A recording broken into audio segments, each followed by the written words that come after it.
They never needed to chain you. They only needed to convince you that being agreeable was noble. From the moment you learned to say yes when you meant no, the trap was already set.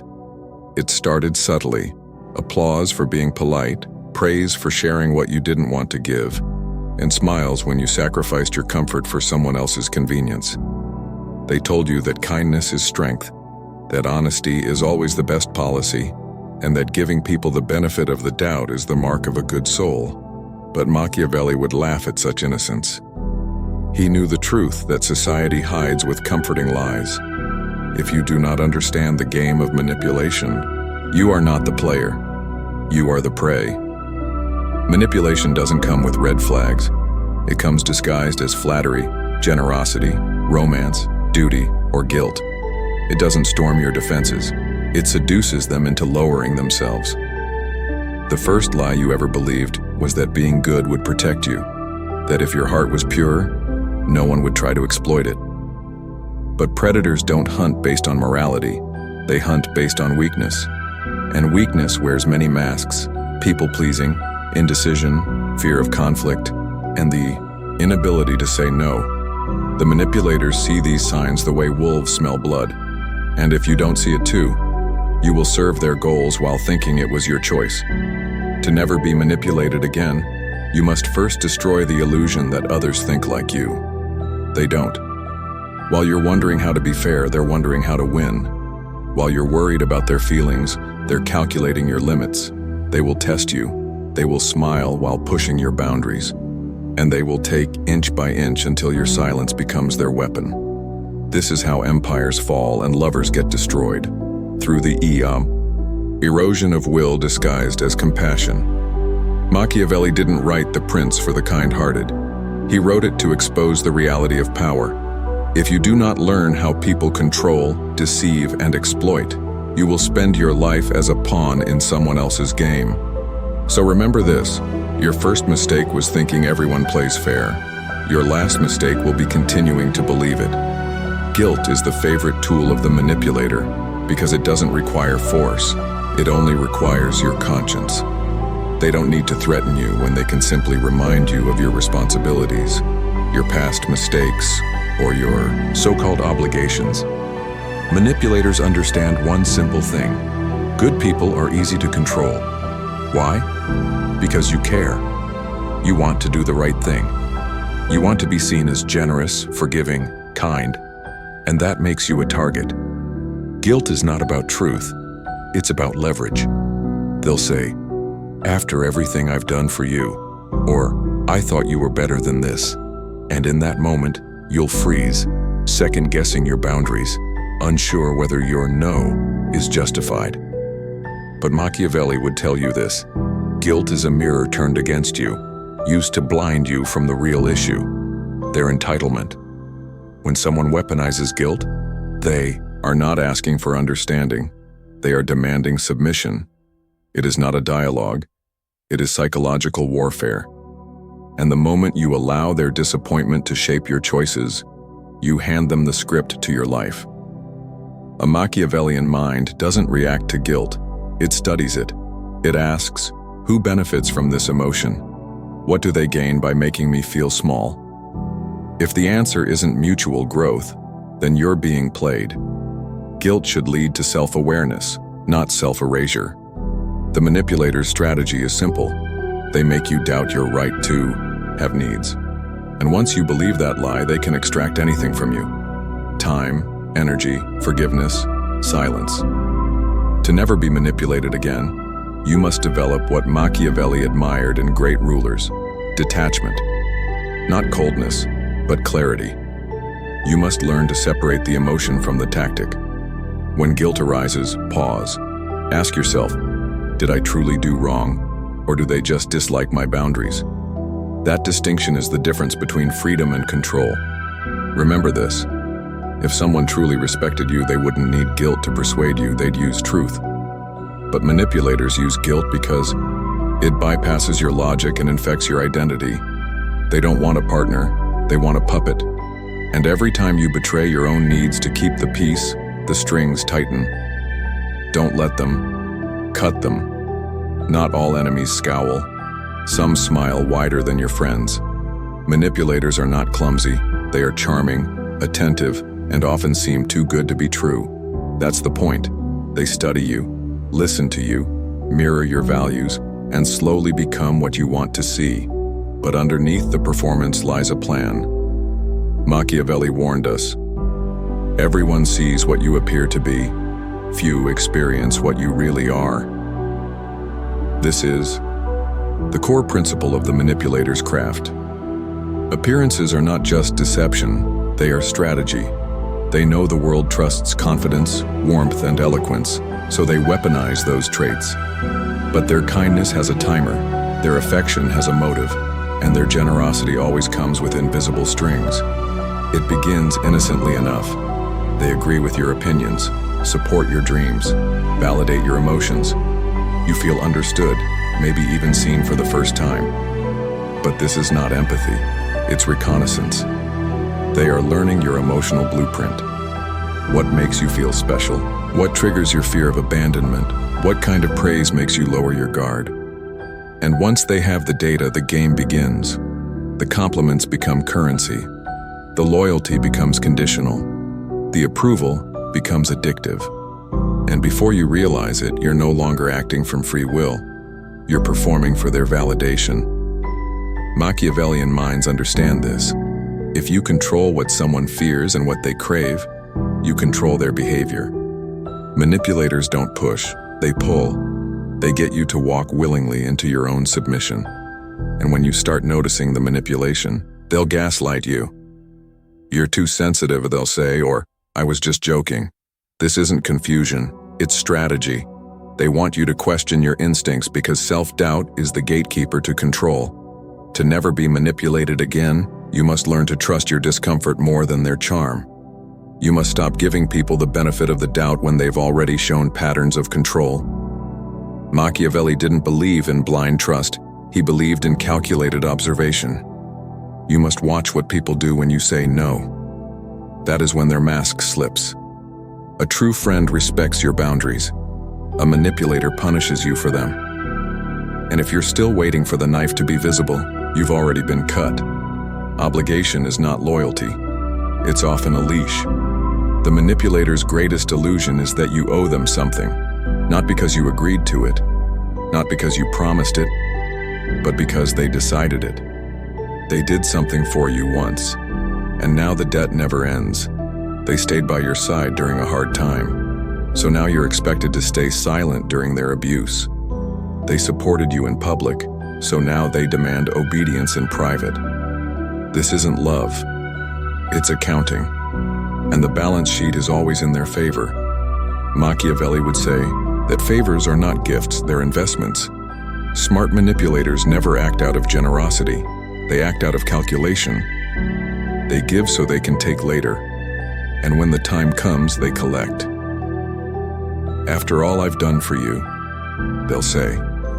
And in that moment, guilt binds with obligation, and you feel like you don't have a choice. But you do. Obligation without consent is manipulation. If someone truly gave from the heart, they wouldn't keep a ledger. They wouldn't remind you. They wouldn't demand repayment in the currency of your peace, your silence, or your time. True giving is free. Anything else is a trap. Manipulators love to blur this line. They'll volunteer to help, then use that help to gain control. They'll do you a favor you didn't ask for, then make you feel indebted. But Machiavellian wisdom teaches one crucial truth. Power belongs to those who recognize the game. And in this game, the rule is simple. Don't trade freedom for favors. Be grateful, but not bound.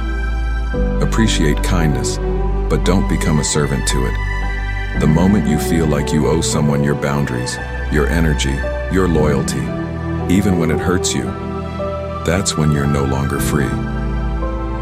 The manipulator thrives in this silence. They survive on your inability to say, no more. So say it. Break the illusion. You do not owe your life to someone who held the door open once. You do not owe loyalty to someone who uses their past kindness as a weapon. And you certainly do not owe yourself to anyone who sees your gratitude as a weakness. Obligation is only real when it's mutual. When it's not, it's control. There is a silent fear that lives inside all of us. The fear of being misunderstood. It keeps us explaining, defending, and justifying ourselves long after we should have walked away. It's the fear that if we don't prove our goodness, our intentions, our side of the story, we'll be misjudged. And that fear is the hook that manipulators rely on. They know you don't want to look selfish. They know you care about how you're seen. So they paint you in the worst light the moment you assert yourself. You've changed. You're so cold now. I guess you only care about yourself. And suddenly you're backtracking, softening your stance, over-explaining, hoping to win back their approval. But Machiavelli understood the danger in seeking approval from those who profit from your weakness. He wrote that reputation is important, but only when you control it, not when it controls you. Manipulators use your fear of being misunderstood as a leash.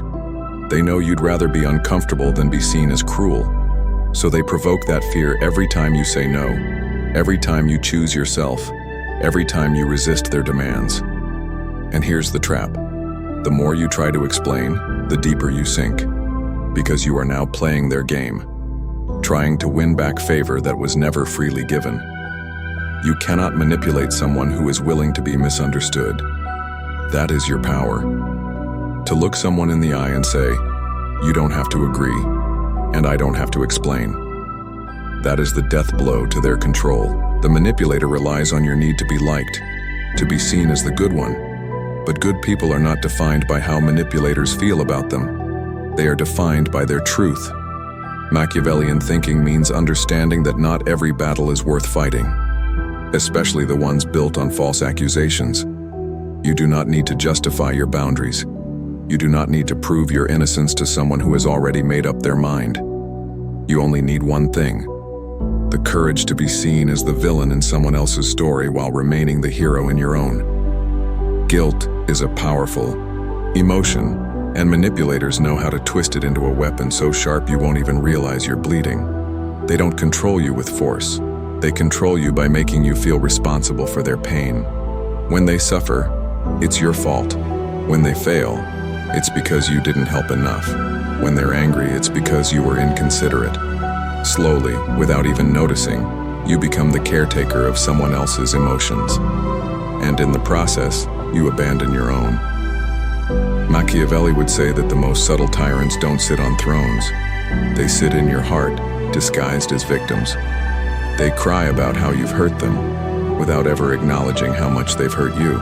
They'll twist your kindness into obligation, and your silence into consent. And the moment you try to reclaim your space, they'll look wounded, betrayed, as if you've committed a crime.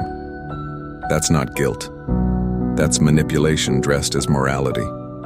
You start asking yourself, am I a bad person? Should I have done more? What if I'm being too harsh?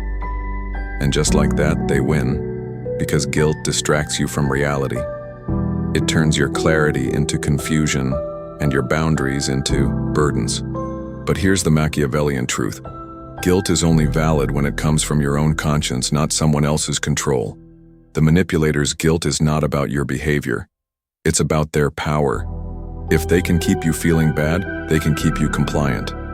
That's why the most powerful act of rebellion is refusing to accept guilt that doesn't belong to you. You are not responsible for someone else's emotions. You are not obligated to destroy yourself to keep someone else whole. And you are not wrong for choosing yourself. Manipulators thrive in moral gray zones. They know that if they make it seem like you're hurting them, they don't have to be accountable for how they're hurting you. But the moment you stop responding to guilt as a command, the illusion collapses. Let them sulk. Let them accuse. Let them cry victim. You are not their savior. You are not their parent. And you are certainly not their puppet. Guilt ends where truth begins. Choose truth. There's a seductive myth that says love, loyalty, or friendship should be unconditional. That real connection means never walking away, never setting limits, never saying enough. But that's a lie, and manipulators use it masterfully. They preach unconditional acceptance not because they want to love you at your worst, but because they want you to accept them at theirs. No matter what they say, no matter what they do. If you flinch, you're weak. If you push back, you're disloyal. If you walk away, you never really cared. But Machiavelli would tell you this: unconditional acceptance is a breeding ground for tyranny. When someone believes you'll never leave, no matter how much they lie, insult, manipulate, or abuse, they lose respect for you. And worse, they begin to feel entitled to your silence. That's not love. That's domination. True connection is not unconditional. It is earned. It is mutual. It is maintained by respect, not fear. Manipulators blur these lines. They say, if you really cared, you'd stay. But staying through pain isn't love. It's surrender. It's a betrayal of your soul disguised as devotion. And they know that once you buy into the myth of unconditional acceptance, they can behave however they want without consequences. They count on your empathy. They count on your ideals. They count on you believing that good people never give up on others. But here's the Machiavellian reversal. The strongest form of care is knowing when to let go. When to say, I see you. I understand you. And I still won't let you destroy me. That is not cruelty. It is clarity. It is power. It is the kind of strength manipulators fear most. The strength to value your dignity over their approval. The person who truly respects you will understand your limits. The person who truly cares will never force you to swallow pain in the name of peace. Unconditional acceptance isn't holy. It's dangerous. Because in the wrong hands, it becomes a license for abuse. So stop accepting the unacceptable. Stop making excuses for behavior that wounds you. Stop believing that real love means never saying no. Machiavelli didn't write about relationships, but his lesson is clear. Never give anyone the kind of power that allows them to destroy you and call it loyalty. Love must have conditions, respect must have terms, and peace must have boundaries. In the world of manipulation, silence isn't just a reaction. It's a weapon, a signal, a test. Manipulators use silence to unsettle you. They withdraw affection. They ghost you. They go cold without warning. Not because they're overwhelmed or lost in thought, but because they know silence makes you uncomfortable. You begin to doubt. Did I say something wrong? Are they mad? Should I apologize? You chase the connection thinking it's your job to fix it. That's exactly what they want. Machiavelli understood that power often lies not in what is said, but in what is withheld. Strategic silence shifts the balance. It turns the tables. The one who controls communication controls the relationship. But here's the turning point. You can use silence too. You don't owe everyone a reaction.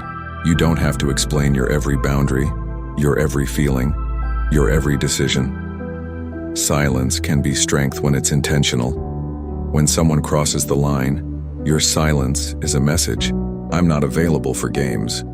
When someone tries to bait you, provoke you, guilt-trip you, your silence says, I'm not yours to control. The manipulator fears your silence because it means you're no longer in their web. You're watching, not reacting. You're thinking, not pleading. You're powerful, not predictable. But there's a difference between silence as punishment and silence as power. One is meant to hurt. The other is meant to protect. Strategic silence doesn't come from fear. It comes from clarity. When words have failed, when patterns repeat, when chaos reigns, silence becomes your sword. You don't argue with manipulation. You don't negotiate with gaslighting. You don't explain yourself to someone committed to misunderstanding you. You fall silent. You disengage. You let the emptiness speak louder than your exhaustion. That's not passive. It's precise. It's a Machiavellian maneuver. Remove the fuel, and the fire dies. So the next time someone tries to twist your words, push your buttons, or pull you into their drama, remember, not every battle deserves a speech.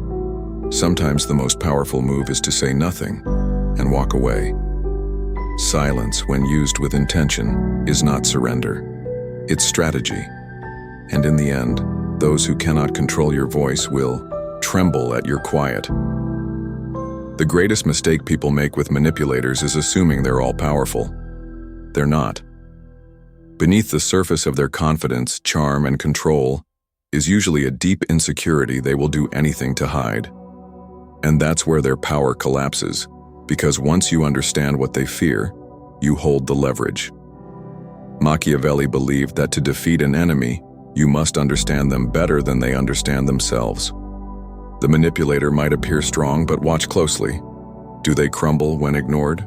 Do they panic when they're not liked? Do they rage when they're exposed? That's their weakness. And once you see it, you'll stop fearing them. Every manipulator relies on a predictable pattern. Some feed off praise. They need to be admired or they unravel. Others live for control. Take that away and they spiral. Some crave victimhood. They can't stand being held accountable. But here's the truth. A manipulator is only as strong as your ignorance of their game. When you see their pattern, their spell breaks. When you recognize their tactics, their mask slips. You don't need to confront them. You don't need to shame them. You simply need to stop feeding their need. Stop giving the admiration, the apologies, the constant reassurance. Starve their hunger. Withdraw your emotional investment. And they'll weaken. But beware. This is when they'll fight the hardest. They'll escalate, they'll panic. They'll try new angles. That's a sign you're close to breaking free. Don't flinch. Don't fall back. The moment you start seeing the manipulator's weakness, you reclaim control over your reality. Machiavelli would advise you to study your opponent not to destroy them, but to protect yourself. And